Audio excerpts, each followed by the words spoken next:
Good morning. Welcome to business breakfast show. Last night American markets నష్టాలతో ముగియడంతో Asian indices ప్రస్తుతం నష్టాల్లో trade అవుతున్నాయి. హ్యాంగ్సెంగ్ సుమారుగా 1.7%, KOSPI 1.8%, Shanghai 1.3%, Nikki 1.6%, Strides times 1.62% నష్టాల్లో ట్రేడ్ అవుతున్నాయి. సో ఎస్జిఎక్స్ నిఫ్టీ కూడా సింగపూర్ స్టాక్ ఎక్స్చేంజ్లో నిఫ్టీ సుమారుగా 76 పాయింట్ల నష్టంతో ట్రేడ్ అవుతోంది. 4,989 పాయింట్స్ ట్రేడ్ అవుతుంది. సో ఒక కీలకమైన 200-డే మూవింగ్ యావరేజ్ లెవెల్ దగ్గర ట్రేడ్ అవుతుంది. ఎస్జిఎక్స్ ట్రెండ్ని బట్టి చూస్తే వాళ్ళ నిఫ్టీ 5,000 లెవెల్కు దిగువన ఓపెన్ అయ్యే అవకాశాలు కనిపిస్తున్నాయి. నిన్న మన మార్కెట్స్ నిఫ్టీ 5100 పైన క్లోజ్ అవుతుంది అన్న దిశగా ప్రయాణిస్తోంది అనిపించింది. కానీ ఈ ప్రయాణానికి ట్రేడింగ్ ఒడిదుడుకులు సహకరించలేదు. చాలా ఎక్కువ వాలటైలిటీని మనం ఈ మధ్య గమనిస్తున్నాం. ఇంట్రాడేలోనే నిఫ్టీ లాంటి ఇండెక్స్ సుమారుగా 70-80 పాయింట్ల 100 పాయింట్స్ వరకు కూడా ఒక స్వింగ్కు గురవుతుంది. సో నిన్నటి ట్రేడింగ్ గమనిస్తే ఓవరాల్గా ఒక రేంజ్ బౌండ్ డైరెక్షన్లోనే మనం ప్రయాణిస్తున్నాం. నిఫ్టీకి 5200 అప్ సైడ్, అలాగే 4950 డౌన్ సైడ్ జోన్గా మనం పరిగణించవచ్చు. నిన్న ట్రేడింగ్లో మెటల్ ఇండెక్స్ బిగ్గెస్ట్ లూజర్గా నిలిచింది. అలాగే capital goods index last 2 days నుంచి ఒక స్టార్ పెర్ఫార్మర్గా నిలిచింది. ఎల్ఎన్టీకి ఫైనల్గా గ్రహణం వీడినట్లు కనిపిస్తోంది. అలాగే ఏబీబీ నుంచి ఒక స్ట్రాంగ్ బైబ్యాక్ అరేంజ్మెంట్ని కూడా మనం గమనించాం, ప్రకటన కూడా గమనించాం. అలాగే సిమెన్స్ లాంటి కంపెనీస్, క్రౌంటన్ గ్రీవ్స్ లాంటి కంపెనీస్లో కూడా చాలా యాక్టివిటీ ఎక్కువగా కనిపిస్తుంది. సో ఓవరాల్గా మార్కెట్స్పై ప్రస్తుతానికి గ్లోబల్ డెవలప్మెంట్స్ ప్రభావం ఎక్కువగా కనిపిస్తుంది. సో చైనా లాంటి కంట్రీస్లో జరిగే డెవలప్మెంట్స్, అలాగే యూరోప్లో నిన్న కూడా మనం గమనించాం. జర్మన్ ఎఫెక్ట్ ఏదైతే ఉందో, జర్మనీలో నేకెడ్ షార్ట్ సేల్స్ మీద ఒక బ్యాన్ను విధిస్తున్నట్లుగా వార్తలు రావడంతో అమెరికన్ మార్కెట్స్ భారీగా నష్టపోవడం గమనించాం. సో ఇవన్నీ మన మార్కెట్స్పై కూడా ప్రభావం చూపించే అంశాలు. అలాగే మాన్సూన్ వర్రీస్ కొంతకాలం బహుశా మార్కెట్ను వెంటాడుతాయి. మాన్సూన్ సంబంధించిన ఎప్పటికప్పుడు అప్డేట్స్ను మనం గమనిస్తూ ఉండడం అత్యవసరం. అలాగే ఇన్స్టిట్యూషనల్ యాక్టివిటీ ఒకసారి గమనిస్తే మే నెలలో ఎఫ్ఐఎస్ ఇప్పటి వరకు 3,000 కోట్ల రూపాయలకు పైగా అమ్మకాలు జరిపారు. They are net sellers to the extent of 3,013 crores. అలాగే డొమెస్టిక్ ఇన్స్టిట్యూషనల్ ఇన్వెస్టర్స్ కూడా 2,182 crores కొనుగోళ్లు జరిపారు. సో ఇక్కడ ఇద్దరికి కాంట్రడిక్షన్ కనిపిస్తుంది. అగైన్ మ్యూచువల్ ఫండ్స్ని గమనిస్తే సుమారుగా 971 కోట్ల రూపాయల మేరకు సేల్స్ అంటే అమ్మకాలు జరిపారు. సో ఓవరాల్గా సెల్లింగే ఎక్కువగా కనిపిస్తుంది బయింగ్ కంటే. ఈ అంశాన్ని ఇన్వెస్టర్స్ దృష్టిలో ఉంచుకోవాల్సిన అవసరం ఉంటుంది. ఇక బ్యాంకింగ్ రంగంలో మనం మెర్జర్స్ అండ్ ఎక్విజిషన్స్ యాక్టివిటీ గమనించి చాలా కాలం అయింది. సో నిన్న మరొక మెర్జర్కు ఆర్బీఐ పచ్చజెండా ఊపింది. బ్యాంక్ ఆఫ్ రాజస్థాన్, ఈ బ్యాంక్ చాలా రోజుల నుంచి ప్రమోటర్ల నిర్వాహకం వలన వివాదగ్రస్తమైంది. సో ఈ బ్యాంకును ఐసిఐసిఐ బ్యాంకులో మెర్జ్ చేయాలని ఆర్బీఐ నిర్ణయించింది. 25:118 ఈ షేర్ స్వాప్ రేషియోతో ఐసిఐసిఐ బ్యాంకులో బ్యాంక్ ఆఫ్ రాజస్థాన్ విలీనం చేస్తున్నారు. సో ఈ మధ్యకాలంలో మనం చాలా రోజుల తర్వాత ఒక బ్యాంకును ఇంకొక బ్యాంకులో విలీనం చేయడం, అది కూడా ఒక వివాదంలో సంక్షోభంలో చిక్కున్న బ్యాంకును సేవ్ చేయడానికి ఆర్బీఐ ఈ చర్య తీసుకున్నట్లుగా కనిపిస్తుంది. సో బ్యాంక్ ఆఫ్ రాజస్థాన్ ఇప్పుడు మరికొద్ది రోజుల పాటు కొంత చాలా హైలీ యాక్టివ్ స్టాక్గా ట్రేడ్ కాబోతోంది. 25:118 అంటే ఇప్పటికీ బ్యాంక్స్ నిన్న సుమారుగా 20% లాభపడింది. 90 రూపీస్ ప్రైస్ దగ్గర క్లోజ్ అయింది. సో ఇవాళ కూడా ఈ స్టాక్లో ఇంకా కొంత అప్సైడ్ పొటెన్షియల్ ఉన్నట్లుగా మనం ఈ స్వాప్ రేషియోని బట్టి అర్థం చేసుకోవచ్చు. అలాగే ఎల్ఎన్టీలో కూడా మనం హైట్ అండ్ యాక్టివిటీ ఇంకా కొనసాగే అవకాశాలు కనిపిస్తున్నాయి. గెయిల్, ఓఎన్జీసీ ఇటువంటి స్టాక్స్. అలాగే ఫెడరల్ బ్యాంక్ నిన్న ఈ బ్యాంక్ కూడా సుమారుగా 15 రూపాయలు లాభపడటం మనం గమనించాం. ఈ స్టాక్ను కూడా స్టాక్స్ టు వాచ్ లిస్ట్లో పెట్టుకోండి. అలాగే ఆర్ఈసీ రిజల్ట్స్ ఇవాళ రాబోతున్నాయి. రూరల్ ఎలక్ట్రిఫికేషన్ కార్పొరేషన్ రిజల్ట్స్ ఇవాళ రాబోతున్నాయి. సో రిజల్ట్స్ని కీన్గా వాచ్ చేయండి. ఏవైనా పాజిటివ్ సర్ప్రైజ్ లేదా నెగిటివ్ సర్ప్రైజ్ ఉంటే తదనుగుణంగా మీ ఇన్వెస్ట్మెంట్ నిర్ణయాన్ని మార్చుకోవచ్చు. మంథన ఇండస్ట్రీస్ ఐపీఓ, ఈ company IPO 6 times over subscribe అయింది. ఇవాళ లిస్ట్ కాబోతోంది. సో 130 రూపాయల దగ్గర షేర్స్ని ఆఫర్ చేశారు.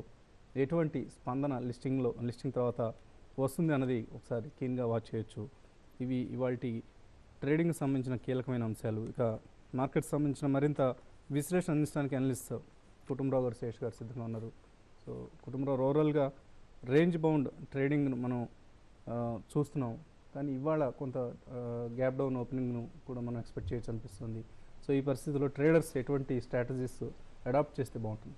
ఒకటండి, gap down openings, gap up openings common అయిపోయినాయి. గ్లోబల్ వాలటిలిటీ ఎప్పుడైతే పెరిగిందో మనం చూస్తూనే ఉన్నాం అనమాట గత కపుల్ ఆఫ్ వీక్స్ దగ్గర నుంచి. అయితే ఇప్పుడు మెయిన్ సపోర్ట్ లెవెల్స్ మనం రిపీటెడ్గా మెన్షన్ చేస్తున్నాం. 200-డే మూవింగ్ యావరేజ్ సస్టైన్ అయినంత వరకు పర్లేదు. ఇంటర్మీడియట్ ట్రెండ్ ఇంకా పాజిటివ్గానే ఉంది. అట్లీస్ట్ లోవర్ సైడ్ నుంచి బయింగ్ అటెంప్ట్ చేస్తే కనుక ఇటు ట్రేడింగ్ ఆపర్చునిటీస్ ఇస్తుందని చెప్పేసి 4980 క్లియర్లీ బెంచ్ మార్క్ అనమాట. 4980 కింద ట్రేడ్ అవటం మొదలయ్యి నిఫ్టీ, దాని కిందే కనుక ఇవాళ క్లోజ్ అయితే కనుక ఇంటర్మీడియట్ ట్రెండ్ కూడా కాస్త వీక్ అయ్యి అప్ టు 4650 వరకు పడే స్కోప్ కనిపిస్తాను. అదర్వైజ్ ఆన్ అప్ సైడ్ ఇవాళ ఇంట్రాడే రిలీఫ్ ర్యాలీగా వచ్చి మార్నింగ్ ఓపెనింగ్ వీక్నెస్ ఉన్నా కూడా 5040 పైన క్లోజ్ అయితే కనుక నిఫ్టీ ఇంట్రాడేలో డెఫినెట్లీ అనుకుంటాం సేఫర్ జోన్కి వెళ్తాం. జనరల్లీ యాజ్ ఆఫ్ నౌ మాత్రం ట్రేడింగ్ జోన్ 4950 to 5200 వరకు ఉందన్నమాట. కాబట్టి ఆన్ లోవర్ సైడ్ బయింగ్ ఇవాళ ఎంతవరకు ఎమర్జ్ అవుతుందనేది చూడాలి. అయితే కపుల్ ఆఫ్ పాయింట్స్ ఇవాళ కేర్ఫుల్గా మనం వాచ్ చేయాల్సింది ఇంకోటి ఏంటంటే, నెగ్లెక్ట్ చేయకూడదు సైక్లోన్ ఏదైతే కనుక డెవలప్ అవుతుందో బే ఆఫ్ బెంగాల్లో. ఎందుకంటే ఇవాళ లార్జెస్ట్ గ్యాస్ రిజర్వ్ మంది కేజీ బేసిన్లో ఉందన్నమాట. ఇదివరకు యూఎస్లో couple of years back Katrina వచ్చినప్పుడు అనమాట ఇట్లానే నెగ్లెక్ట్ చేశారు. వాళ్ళు చేసినప్పుడు అక్కడ ఫ్లోరిడా బేసిన్లోది మొత్తం కూడా ఎఫెక్ట్ అయ్యి చాలా వరకు గ్యాస్ డిస్టర్బ్ అవటం, అక్కడ ఆయిల్ సప్లైస్ డిస్టర్బ్ అవటం చూసాం. కాబట్టి హోప్ఫుల్లీ ఇవాళ దాన్ని స్కిప్ చేస్తుంది ఈ సైక్లోన్ అని చెప్పేసి మనం అనుకుందాం అనమాట. Otherwise it may have a major impact if at all కనుక కేజీ బేసిన్ ఎఫెక్ట్ అయ్యేటట్టయితే కనుక అక్కడ అనమాట ఇన్స్టలేషన్స్ అన్నీ కూడా. సెకండ్ మనం ఆలోచించాల్సింది ఏంటంటే గ్లోబల్ క్యూస్ దేనివల్ల ఇంపాక్ట్ అవుతున్నాయని. యూరోజోన్ నుంచి వాళ్ళ worries more than Eurozone American markets ఏంటంటే బ్యాంకింగ్ రెగ్యులేషన్. ఇన్ఫ్యాక్ట్ గోల్డ్మ్యాన్ సాక్స్ చీఫ్ నిన్న కూడా అంటాం అనమాట, వాల్ స్ట్రీట్ రిఫార్మ్ బిల్ ఏదైతే కనుక వైట్ హౌస్ ప్రపోజ్ చేస్తుందో దాన్ని ప్రొసీడ్ అయితే కనుక ఎర్నింగ్స్ షార్ప్గా ఇంపాక్ట్ అవుతాయి ఫైనాన్షియల్స్ అన్నిటి కూడా అని చెప్పేసి అన్నారు. కాబట్టి నిన్న వీక్నెస్ కూడా అక్కడ బేసికల్లీ మార్గన్ స్టాన్లీ కానీ ఇటు జేపీ మార్గన్ కానీ గోల్డ్మ్యాన్ సాక్స్ కానీ స్టాక్స్ అన్నింటిలో కూడా కనిపించింది. కాబట్టి ఓవరాల్గా గ్లోబల్ క్యూస్ నుంచి మనది డీలింక్ అవ్వాలంటే షార్ట్ టర్మ్ కన్సర్న్స్ ఏవైతే ఉన్నాయో లైక్ ఇటు మాన్సూన్ రైట్ టైంకి అరైవ్ అయ్యి పాజిటివ్ ట్రెండ్ తీసుకుంటుంది అని తెలిసి, ఇన్ఫ్లేషన్ కూడా కొంచెం తగ్గుముఖం బట్టి ఇటు గవర్నమెంట్ కూడా ప్రోయాక్టివ్ స్టెప్స్ ఇంకా స్పెండింగ్కి తీసుకుంటే కనుక ఆల్రెడీ క్యాష్ సర్ప్లస్ ఏదైతే ఉందో ఫ్రమ్ 3G ఆప్షన్ కానీ ఇటు పిఎస్యు డిస్ఇన్వెస్ట్మెంట్తో వచ్చిన డబ్బులు కానీ ఇవన్నీ కూడా గవర్నమెంట్ రైట్ వేలో ఇన్వెస్ట్ చేస్తే నేను అనుకోవటం ది షార్ట్ టర్మ్ కరెక్షన్ ఏదైతే ఉందో ఈ కన్సర్న్స్ అన్సర్టనిటీ ఉన్నాయో గుడ్ స్టాక్స్ని పికప్ చేస్తే కనుక డెఫినెట్లీ ఇన్వెస్టర్స్ మీడియం టర్మ్లో బాగా బెనిఫిట్ అవుతారని అనుకుంటున్నాను. ఓకే అండి, సో మీరు ఎటువంటి మూమెంట్ని వాళ్ళు ఎక్స్పెక్ట్ చేస్తున్నారు? సో ఈరోజైతే గ్యాప్ డౌన్ అనేది అందరు ఎక్స్పెక్ట్ చేసిందే. 60 to 70 points Nifty gap down open కావడానికి అవకాశం ఉంది. అయితే అక్కడ నుంచి మార్కెట్ మనం ఇంతకుముందు గత కొన్ని నెలలుగా చెప్పుకుంటాం 200 డేస్ మూవింగ్ యావరేజ్ అనేది 4980 తర్వాత 4960 లెవెల్లో ఉంది. అక్కడ నుంచి మార్కెట్ 2 times రికవరీ కావడం జరిగింది. 2 days బ్యాక్ ఒకటి, తర్వాత 1 week బ్యాక్ ఒకటి. సో ఇప్పుడు కానీ ఇక్కడ రికవరీ అయిందంటే మాత్రం మార్కెట్లో ఇక్కడ నుంచి ఒక అంటే డౌన్ సైడ్ అనేది తగ్గిపోయింది అనుకోవచ్చు. ఒకవేళ ఈ రోజు కానీ రికవరీ కాలేదనుకోండి డెఫినెట్గా మార్కెట్లో ఫర్దర్గా వీక్ అయ్యి 47 తర్వాత 48 లెవెల్స్ని టెస్ట్ చేసే అవకాశం ఉంది. ఏదైనా కూడా ఏంటంటే ఇక్కడ నుంచి మార్జిన్ ప్రెజర్ అనేది స్టాప్ లాస్ ఎగ్జిక్యూట్ కావడం, మార్జిన్ ప్రెజర్ ఇవి కూడా మార్కెట్ మీద టెక్నికల్గా మార్కెట్ మీద మరింత పడడానికి అవకాశం ఉంటుంది. తర్వాత గ్లోబల్గా మార్కెట్ చూస్తే గ్లోబల్గా యూరోప్ మరీ ముఖ్యంగా యూరోప్ కంట్రీస్లో ఈ విధంగా short cell Germany short cell ban చేయడము, దాంతో అదొకటి. ప్లస్ ఇంకా ఏషియాలో చూస్తే చైనా వర్రీస్ ఇవన్నీ కూడా ఏంటంటే కొన్ని సెక్టర్ని లైక్ మెటల్ సెక్టర్, తర్వాత కొన్ని బ్యాంకింగ్ స్టాక్స్ అన్నీ కూడా గ్లోబల్గా బాగా వీక్ అవుతున్నాయి. సో దాని ప్రభావం మన మార్కెట్ మీద డెఫినెట్గా ఉంటుంది. ఎందుకంటే డైరెక్ట్గా దాని ప్రభావం లేకపోయినా ఇండైరెక్ట్గా అక్కడ వీక్ అవ్వడం వల్ల అక్కడ ఎఫ్ఐస్ అంటే తర్వాత చాలా వరకు యూఎస్, తర్వాత జర్మనీకి, తర్వాత యూరోప్ కంట్రీకి సంబంధించిన వాళ్ళే కాబట్టి అక్కడ ప్రాబ్లమ్స్ వల్ల ఇక్కడ ఆల్రెడీ వాళ్ళు లాస్ట్ ఇయర్ 100% ప్రాఫిట్లో ఉన్నారు.